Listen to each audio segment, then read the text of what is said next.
New tonight, guilty of criminally negligent homicide. A jury hands down that verdict for former Clear Creek County Deputy Andrew Buin for the shooting and killing of Christian Glass in 2022.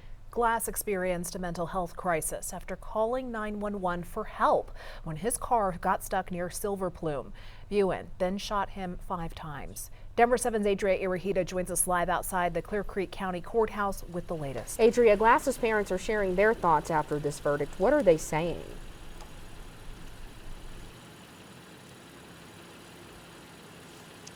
Yeah, the Glass family says the jury, even though the jury didn't find Andrew Buin guilty of second-degree murder, they still say they feel like justice was served. Andrew Buin sat with his head in his hands as that guilty verdict was read at about 2:30 this afternoon. That's about 24 hours after jurors started their deliberations. Now, there were some heated moments in the courtroom right after dismissal with both families kind of going back and forth in the courtroom. And we spoke to the Glass family about that moment. Take a listen.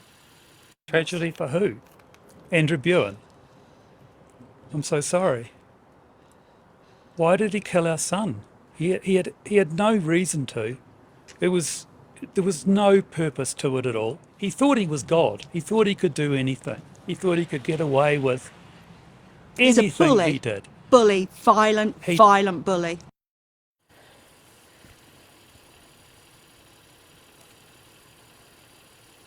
Last spring, a jury could not agree on 2 of the 3 charges against Andrew Buin, resulting in a mistrial. Buin was found guilty of reckless endangerment during that trial. This time, the jury was tasked with deciding if Buin was within his legal rights as an officer when he used deadly force against Glass that night. And this is exactly how those events transpired. Christian Glass had called 911 for help after getting his car stuck. Glass told the dispatcher he had weapons on him, knives, a hammer, and mallet. His family says he was an amateur geologist. He offered to throw them out when officers first arrived, but Buin told him not to do that.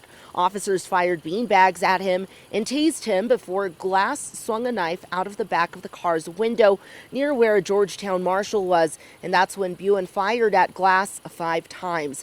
Even with this verdict, the Glass family says it still doesn't change the fact that they lost their son. Andrew Buin's alive. He's in rude health. He gets to live on his life. Our son is dead.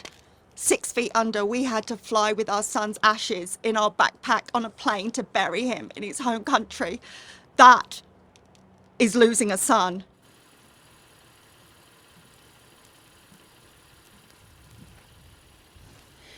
And Buin is expected back in the courtroom for sentencing on April 14th, again facing those criminally negligent homicide charges, which could lead to up to 3 years in prison, but it's unclear on what exactly that sentence will look like, and that's what we'll find out more on April 14th. For now, reporting live in Georgetown, Adria Irahita, Denver 7.